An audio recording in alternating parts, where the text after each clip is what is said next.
Former US Secretary of State Hillary Clinton launched a blistering attack, accusing the lawmakers of staging what she calls partisan political theater.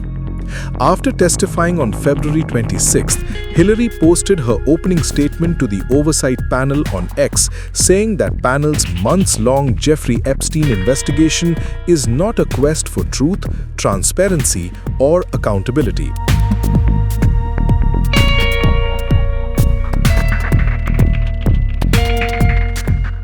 She also slammed the committee for not asking President Donald Trump under oath about his appearances in the Epstein files or demanding testimony from Florida and New York prosecutors about Epstein's infamous sweetheart deal in 2008 that allowed him to dodge federal sex trafficking charges and plead guilty to lesser state charges. She added, "Instead, you have compelled me to testify, fully aware that I have no knowledge that would assist your investigation, in order to distract attention from President Trump's actions and to cover them up despite legitimate calls for answers." Trading political fire for fury, Hillary Clinton delivered a blistering rebuke that cut through the silence like a blade. This institutional failure, she declared, was engineered not to pursue truth, not to deliver justice for victims and survivors, but to shield a political party and a single public official. The American people deserve answers. My heart breaks for the survivors, and I am furious on their behalf. Her words hung heavy in the air. Yet, in a sworn declaration to the panel on January 13, Clinton firmly denied any knowledge of the criminal enterprise surrounding Jeffrey Epstein and his convicted associate, Ghislaine Maxwell.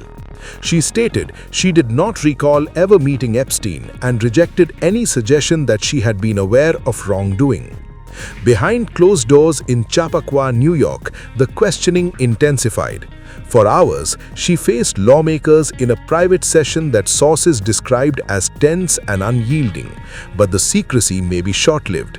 Oversight Republicans signaled that the testimony will not remain under wraps for long, vowing that video of the proceedings will be released once it clears approval, promising yet another public reckoning in a saga already steeped in controversy.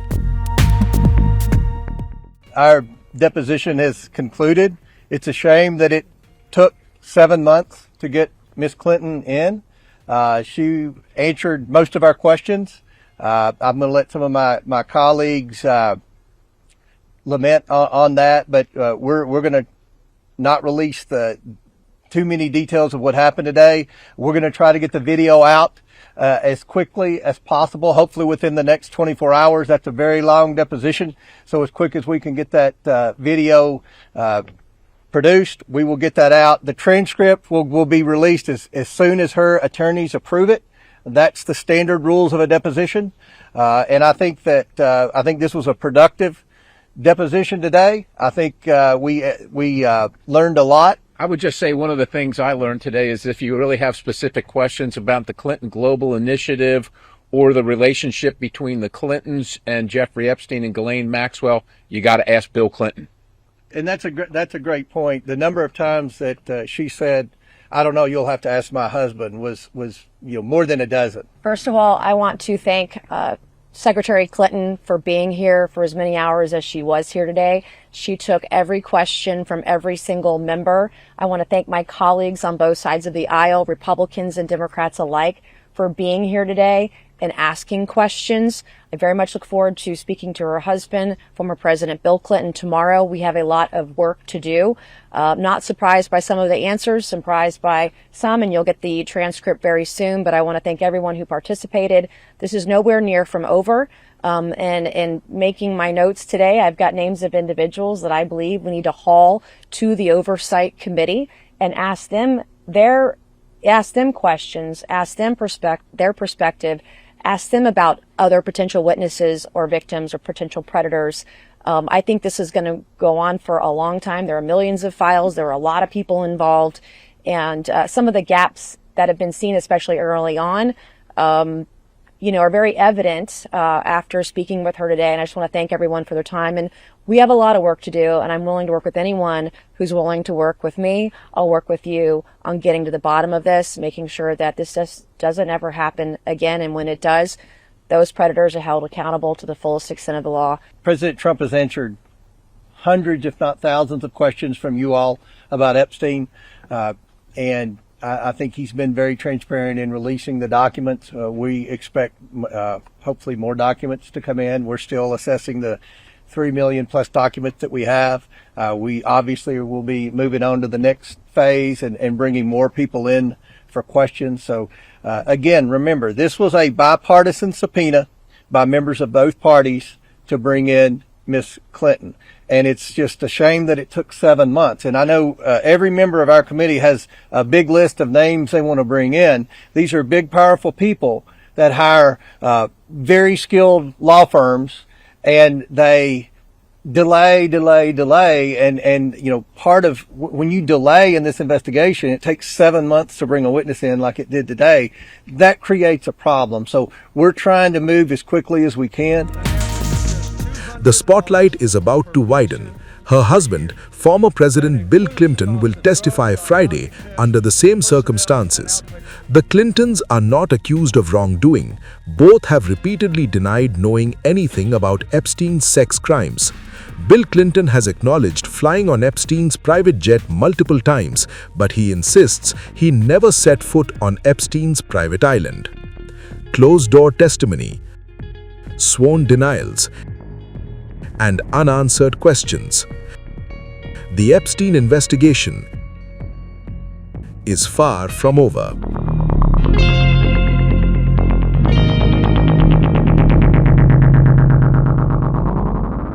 Well, I have just finished testifying. I answered every one of their questions as fully as I could, based on what I knew, and what I knew is what I said in my statement this morning.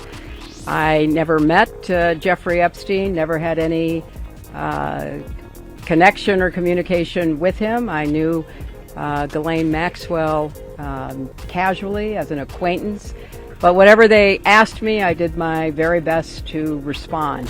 It was disappointing that they refused to hold a public hearing, so I wouldn't have to be out here characterizing it for you. You could have seen it for yourself.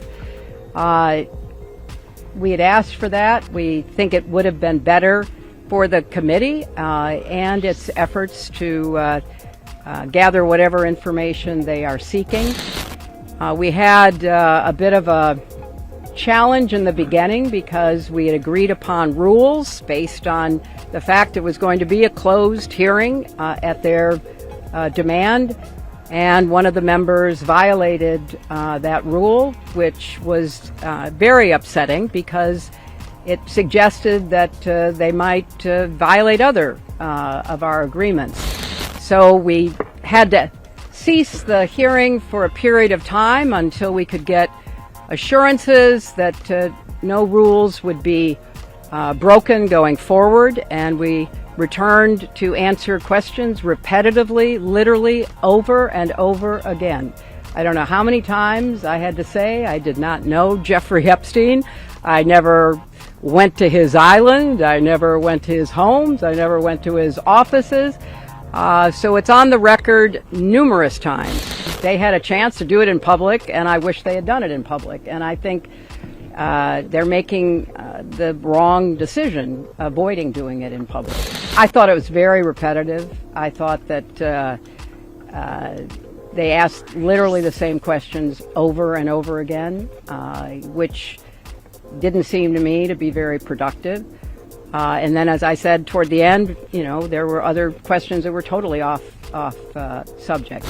So if they are going to fulfill their responsibilities to literally investigate the investigations, which is what they originally said was the scope of their work, I think they could have spent the day more productively. At the end, quite unusual, because I started being asked about UFOs and a series of questions about Pizzagate, one of the most vile, bogus conspiracy theories that was propagated on the internet that was serving as the basis of a member's questions to me. So I can only say that the best exchange that I had came at the very end, when, contrary to every other deposition they have taken, no Republican member asked any questions about Jeffrey Epstein or Ghislaine Maxwell to anyone else they have deposed. And in fact, the Republican members didn't even show up for the deposition of Les Wexner. I had to point out that the only questions that any Republican member asked of any of the people they deposed was of former Attorney General Bill Barr, when Chairman Comer asked him about the allegations, in his view, about Russia's involvement in my election in 2016. So at the very end of this hearing, after I made that point, I want to commend Chairman Comer for raising a series of significant questions that I responded to about the nature of the investigation and the areas that I thought should be explored. So I appreciated that. I want to see the truth come out. So that was a reassuring way to end a very long, repetitive deposition. I think the chronology of the connection that he had with Epstein ended several years before anything about Epstein's criminal activities came to light, and that he was charged and sadly given a sweetheart deal, which, as I said in my statement, had that not happened, perhaps his predatory behavior could have been stopped earlier. But I think it is fair to say that the vast majority of people who had contact with him before his criminal pleas in 2008 were like most people. They did not know what he was doing. And I think that that is exactly what my husband will testify to tomorrow. They had a chance to do it in public, and I wish they had done it in public. And I think they're making the wrong decision, avoiding doing it in public. I thought it was very repetitive. I thought that they asked literally the same questions over and over again, which didn't seem to me to be very productive. And then, as I said, toward the end, there were other questions that were totally off subject. So if they are going to fulfill their responsibilities to literally investigate the investigations, which is what they originally said was the scope of their work, I think they could have spent the day more productively. I don't know when the video will be out. I don't know when the transcript will be out. We've asked that they be out as quickly as possible, and then you can see everything. Thank you.